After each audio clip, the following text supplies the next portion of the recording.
ఈ గ్రహం సౌరమండలాన్ని మార్చేస్తుంది. దీన్ని ప్లానెట్ ఎక్స్ అన్నారు. సోలార్ సిస్టమ్ లోతుల్లో ఉంటూ ఇది గ్రహాలు, తోకచుక్కలు, అంతరిక్షరాళ్లు తిరిగే తీరునే మార్చేస్తుంది. 19వ శతాబ్దంలో నెప్ట్యూన్ని కనిపెట్టారు. విషయమేంటంటే గెలీలియో దీన్ని ఎప్పుడో కనిపెట్టాడు, కాని అదొక స్టార్ అని పొరపాటు పడ్డాడు. అయితే 1781లో టెలిస్కోప్ ద్వారా రాత్రి ఆకాశాన్ని చూస్తున్న విలియం హర్షెల్ ఒక వింత వస్తువును కనిపెట్టాడు. మొదట్లో అదొక స్టార్ లేదా కామెట్ అనుకున్నారు. కాని అనేక రాత్రులు కేర్ఫుల్ గా అబ్జర్వ్ చేసి ఆ వస్తువు సూర్యుడి చుట్టూ తిరుగుతుంది అని గుర్తించాడు. అదే భారీ ఐస్ జైంట్ అయిన యురేనస్. అయితే న్యూటన్ లాస్ ద్వారా వచ్చిన ఆర్బిట్ అంటే సూర్యుడి చుట్టూ తిరిగే మార్గాన్ని యురేనస్ ఫాలో అవ్వటం లేదు అని గమనించి ఏదో రహస్య వస్తువు ఈ తేడాకి కారణం అనుకున్నారు. కొంతమంది అయితే న్యూటన్ లాస్ సూర్యుడి దగ్గరలో ఉన్న వస్తువులకే వర్తిస్తుంది, సూర్యుడి నుండి యురేనస్ చాలా దూరంలో ఉంది కాబట్టి అది న్యూటన్ లాస్ ని ఫాలో అవ్వదు అన్నారు. కానీ జాన్ కూచ్ ఆడమ్స్ ప్రకారం న్యూటన్ లాస్ వల్ల కాదు, బట్ వేరే వస్తువు యురేనస్ తేడా ఆర్బిట్ కి కారణం అని గట్టిగా నమ్మాడు. దీని తర్వాత నెప్ట్యూన్ని కనిపెట్టారు. యురేనస్ యొక్క తేడా ఆర్బిట్ కి నెప్ట్యూన్ కారణమేమో అని చూస్తే ప్రాబ్లం అది కాదు అని అర్థమైంది. అయితే పర్సివల్ లోవెల్ అనే వ్యాపారికి సైన్స్ అంటే ఇంట్రెస్ట్. యురేనస్ ఆర్బిట్ తేడాగా ఉండటానికి ఒక రహస్య గ్రహం కారణం అని భావించి సొంత డబ్బులతో టెలిస్కోప్ నిర్మించాడు. చివరికి అతను కూడా ఏం కనిపెట్టలేకపోయాడు. అయితే 1930లో అతని టెలిస్కోప్ ద్వారా క్లైడ్ టాంబా ఒక నమ్మలేని నిజాన్ని కనిపెట్టాడు. అదే ప్లూటో. అయితే ప్లానెట్ ఎక్స్ ని కనిపెట్టలేకపోవడానికి ఒక రీజన్ ఉంది. హబుల్ తీసిన ఈ ఫోటో చూడండి. అసలు ఇదేంటో మీకు అర్థమవుతుందా? సైంటిస్టులు కూడా కష్టపడితే కాని ఇదొక డ్వార్ఫ్ ప్లానెట్ అని కనిపెట్టలేకపోయారు. దీనికి గాంగాంగ్ అని పేరు పెట్టి సూర్యుడి నుండి 10.1 బిలియన్ కిలోమీటర్స్ దూరంలో ఉందని గుర్తించాం. సోలార్ సిస్టమ్ సైజ్ 1 నుండి 3 కాంతి సంవత్సరాలు అంటే 28.2 బిలియన్ కిలోమీటర్స్ ఉంటుంది. సో హబుల్ అంత అడ్వాన్స్డ్ టెక్నాలజీతో బిలియన్ల కిలోమీటర్స్ దూరంలో ఉన్న డ్వార్ఫ్ ప్లానెట్ నే సరిగ్గా ఫోటో తీయలేదు. ఇక ఎక్కడ ఉందో తెలియని ప్లానెట్ ఎక్స్ ని ఎలా కనిపెడతాం? అయితే ఊట్ క్లౌడ్ ఉందని 1950లో యాన్ ఊట్ అనే సైంటిస్ట్ ఊహించి చెప్పాడు. ఇది సోలార్ సిస్టమ్ చుట్టూ ఒక మేఘంలా కమ్మేసి ఉంటుంది. ఇందులో ఎక్కువగా ఐసీ వస్తువులు ఉంటాయి.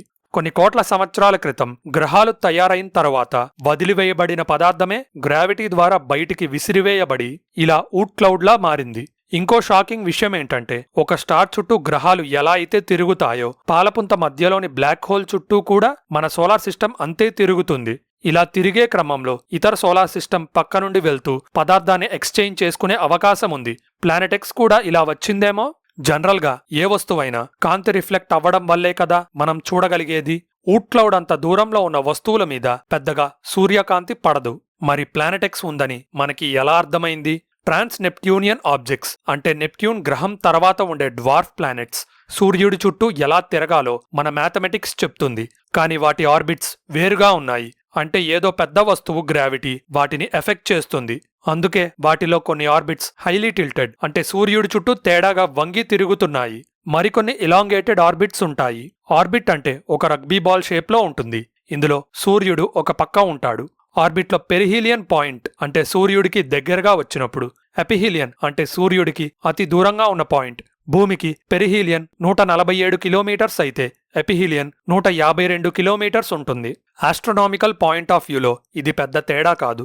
సో భూమి సూర్యుడి మధ్య దూరం ఒక ఆస్ట్రనామికల్ యూనిట్ అంటే 150 మిలియన్ కిలోమీటర్స్ కంటే పెద్దగా మారదు అనుకోవచ్చు. కానీ కొన్ని ట్రాన్స్ నెప్ట్యూనియన్ వస్తువుల ఎలాంగేటెడ్ ఆర్బిట్స్ లో పెరిహీలియన్ 30 ఆస్ట్రనామికల్ యూనిట్స్ ఉంటే ఎపిహీలియన్ 100 ఆస్ట్రనామికల్ యూనిట్స్ ఉంది. అంటే ప్లానెట్ ఎక్స్ గ్రావిటీ వల్ల ఆర్బిట్స్ ఇంత దారుణంగా మారి ఉండొచ్చు. దీనివల్ల ఆ ట్రాన్స్ నెప్ట్యూనియన్ వస్తువులు కొన్ని వందల సంవత్సరాలకొకసారి మాత్రమే సూర్యుడికి దగ్గరగా వస్తాయి. అప్పుడే వాటిని చూడగలం. ఇంకో షాకింగ్ విషయం ఏంటంటే వీటి ఆర్బిట్స్ అన్ని ఒకచోట కలుస్తున్నాయి. మేబీ అక్కడ ప్లానెట్ ఎక్స్ ఉండొచ్చు, లేకపోతే దాని గ్రావిటీ ఆ ప్రదేశంలో బలంగా ఉండొచ్చు. కొన్ని లెక్కల ప్రకారం ప్లానెట్ ఎక్స్ మాస్ భూమి మాస్కి 5 నుండి 10 రెట్లు ఎక్కువగా ఉండొచ్చు. అయితే ఈ గ్రహం నుండి కొంచెం ఇన్ఫ్రారెడ్ కాంతి వచ్చినా కూడా జేమ్స్ వెబ్ కనిపెట్టగలదు. ఫర్ ఎగ్జాంపుల్ మనకి 350 కాంతి సంవత్సరాల దూరంలో ఉన్న HIP 65426b అనే గ్రహాన్ని జేమ్స్ వెబ్ యొక్క ఇన్ఫ్రారెడ్ కెమెరా గుర్తించింది. అయితే ప్రతి క్షణం జేమ్స్ వెబ్ మన ఆకాశంలో 39% మాత్రమే చూడగలదు. సో ప్లానెట్ ఎక్స్ పొజిషన్ కరెక్ట్గా తెలిస్తే మాత్రమే జేమ్స్ వెబ్ని దాని వైపు తిప్పగలం. సో నెప్ట్యూన్ మరియు యురేనస్ ని కనిపెట్టిన గ్రావిటీ క్యాలిక్యులేషన్స్ లా ప్లానెట్ ఎక్స్ గ్రావిటీ ఎక్కడ ఎక్కువగా ఉందో కనిపెడితే అక్కడ జేమ్స్ వెబ్ ద్వారా స్కాన్ చేయొచ్చు. అయితే వేరే స్టార్స్ చుట్టూ తిరిగే గ్రహాల్ని ట్రాన్సిట్ మెథడ్ ద్వారా కనిపెట్టొచ్చు. అంటే ఆ గ్రహం సూర్యుడికి అడ్డంగా వచ్చినప్పుడు కాంతి తగ్గుతుంది. అదే టెక్నిక్ ప్లానెట్ ఎక్స్ కి వాడొచ్చు. కాకపోతే మన సూర్యుడి కాంతిని రెఫరెన్స్ గా వాడాలి అంటే సోలార్ సిస్టమ్ బయటికి టెలిస్కోప్ పంపి చూడాలి. ఇది చాలా కష్టం. అయితే మన ఆకాశంలో చాలా స్టార్స్ ఉంటాయి. గ్రావిటీ క్యాలిక్యులేషన్స్ ద్వారా ప్లానెట్ ఎక్స్ మార్గాన్ని కనిపెట్టామనుకుందాం. ఆ మార్గంలో బ్యాక్గ్రౌండ్ లో ఉన్న స్టార్స్ ని చూడాలి. ఇది ఫస్ట్ స్టార్ అనుకుందాం. ప్లానెట్ ఎక్స్ అడ్డం వస్తే వెంటనే ఫస్ట్ స్టార్ కాంతి పడిపోతుంది. మళ్ళీ సెకండ్ స్టార్ కి అడ్డం వచ్చి కాంతిని తగ్గిస్తుంది. అప్పుడు ఫస్ట్ స్టార్ కాంతి ఎక్కువగానే ఉంటుంది కదా. ఇలా థర్డ్ స్టార్ కాంతి పడిపోయి సెకండ్, ఫస్ట్ స్టార్స్ కాంతి ఎక్కువగా మారి కంటిన్యూస్ గా ఫోర్త్, ఫిఫ్త్ స్టార్స్ కి ఇదే జరిగితే ఆ మార్గం గుండా ఒక గ్రహం వెళ్తుంది అనుకోవచ్చు. థిరియాటికల్ గా ఇది ఓకే, బట్ ప్రాక్టికల్ గా కుదురుతుందో లేదో రీసెర్చ్ చేయాలి. ఈ రీసెర్చ్ చేయడానికి చాలా ఖర్చు అవుతుంది. అన్ఫార్చునేట్లీ నాసా లాంటి పెద్ద స్పేస్ ఏజెన్సీస్ కూడా టైట్ బడ్జెట్తో పనిచేస్తాయి. ప్రస్తుతానికి అవి moon landing, mars sample return లాంటి ముఖ్యమైన మిషన్స్ మీద పనిచేస్తున్నాయి. సో ప్లానెట్ ఎక్స్ ని కనిపెడితే పెద్ద ఉపయోగం ఉండదు కాబట్టి ఈ ప్రాజెక్ట్ మీద అంత కాన్సంట్రేట్ చేయడం లేదు. అయినా కానీ ఇప్పటి వరకు చాలా మంది ట్రై చేసిన ప్లానెట్ ఎక్స్ ని ఎందుకు కనిపెట్టలేదు? మేబీ ఆ గ్రావిటేషనల్ ఎఫెక్ట్ నిజంగా ఒక గ్రహం వల్ల పుట్టలేదేమో.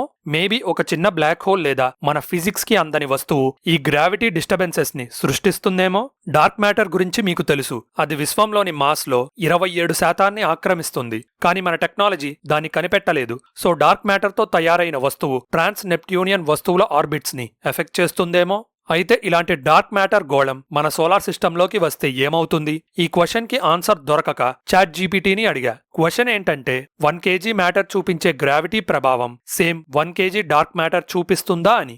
ఆశ్చర్యకరంగా రెండు ఒకటే గ్రావిటీ ప్రభావాన్ని చూపిస్తాయంట.